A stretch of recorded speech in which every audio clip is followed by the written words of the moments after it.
Hello வணக்கம் எல்லாருக்கும். வாங்க வீடியோக்குள்ளே போகலாம். எல்லோரும் எப்படி இருக்கீங்க? வீடியோக்குள்ளே போகிறதுக்கு முன்னாடி this video is sponsored by mod app. வாங்க நம்ம வீடியோக்குள்ளே போகலாம். வீடியோக்குள்ளே போகிறதுக்கு முன்னாடி நம்ம இந்த வீடியோவில் எதை பற்றி பார்க்க போகிறோம் அப்படிங்கிறத பார்க்கலாங்க.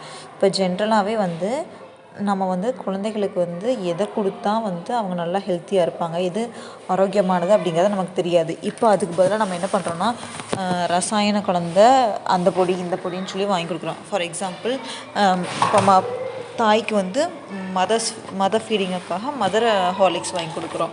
குழந்தைகளுக்கு அதே மாதிரி ஹார்லிக்ஸு வாங்கி கொடுக்குறோம். ஹார்லிக்ஸு, பூஸ்ட்டு, போன்விட்டா அந்த மாதிரி வாங்கி கொடுக்குறோம். அந்த மாதிரி வாங்கி கொடுக்குறதுனால எத்தனை பேர்த்துக்குங்க எந்த ஒரு இதுவும் இல்லாமல் குழந்தைங்க நல்லா ஹெல்த்தியாக வளர்ந்துருக்காங்க. நீங்களே சொல்லுங்கள் பார்ப்போம். கண்டிப்பாக வளர்ந்துருக்க மாட்டாங்க. ஸோ நம்ம இந்த வீடியோவில் எதை பற்றி பார்க்க போகிறோம்னா குழந்தைகளோட வளர்ச்சிக்கு உதவுற ராகி பால் பற்றி தான் பார்க்க போகிறோம். ராகி பாலுக்கும் மற்றதுக்கும் ரொம்ப வித்தியாசம்லாம் இல்லை அப்படின்னு சொல்லி நம்ம சொல்லுவோம். கலர் எல்லாம் ஒரே கலர் தானே இருக்குது. ஸோ அதுவும் ஹெல்த்தி தான். அதெல்லாம் போட்டிருக்காங்க, ராகி கலந்துருக்காங்க, கோதுமை கலந்துருக்காங்கன்னு போட்டிருக்காங்க, நாங்கள் பார்த்துருக்கோம் அப்படின்னு கூட நீங்கள் சொல்லுவீங்க. ஆனால் அது எல்லாமே ராகி தானா அப்படிங்கிறது உங்களுக்கு தெரியாது. அது ஏதாவது ஃபுட் கலர் கூட ஆட் பண்ணி அந்த மாதிரி கலர் வந்திருக்கலாம். ஸோ இது நம்ம பாரம்பரியமான ஒரு இதுங்க. குழந்தைகளுக்கு அந்த காலத்துலலாம் பார்த்திங்கன்னா குழந்தைகளுக்கு ராகி, கோதுமை இந்த மாதிரியெல்லாம் அதிகமாக கொடுத்துருப்பாங்க. அப்போ இருக்கவங்களாம் நல்லா ஹெல்த்தியாக இருந்திருப்பாங்க.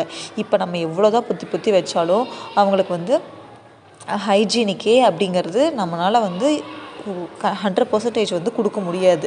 ஏன் அப்படின்னா நம்ம வாங்கக்கூடிய பொருட்களும் அப்படி இருக்குது, சாப்பிட்ற பொருட்களும் அப்படி இருக்குது. ஸோ நம்ம குழந்தைகளுக்கு நல்லா ஹெல்த்தியாக இருக்கிறதுக்காக நம்ம ராகி பால் எப்படி செய்யறது அப்படிங்கிறத பார்க்க போகிறோம். ராகி பால் ஒரு நல்ல அமிர்த உணவுன்னு சொல்லி சொல்கிறாங்க. அதை தயாரிக்கிறதுக்கு ஃபஸ்ட்டு 2 கைப்பிடி அளவு ராகி எடுத்துக்கணும். நல்லா 3 மணி நேரம் ஊற வச்சுக்கணும்.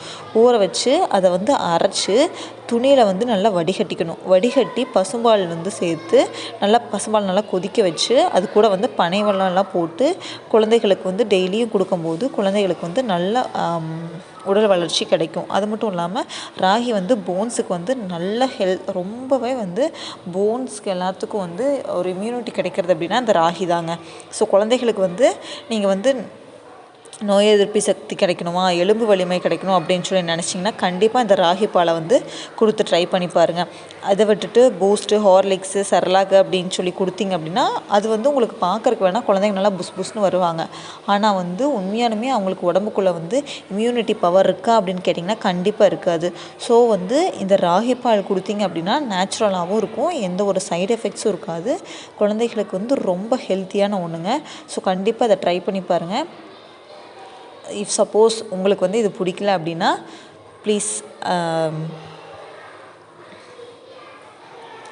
ஓகேங்க. தேங்க்யூ.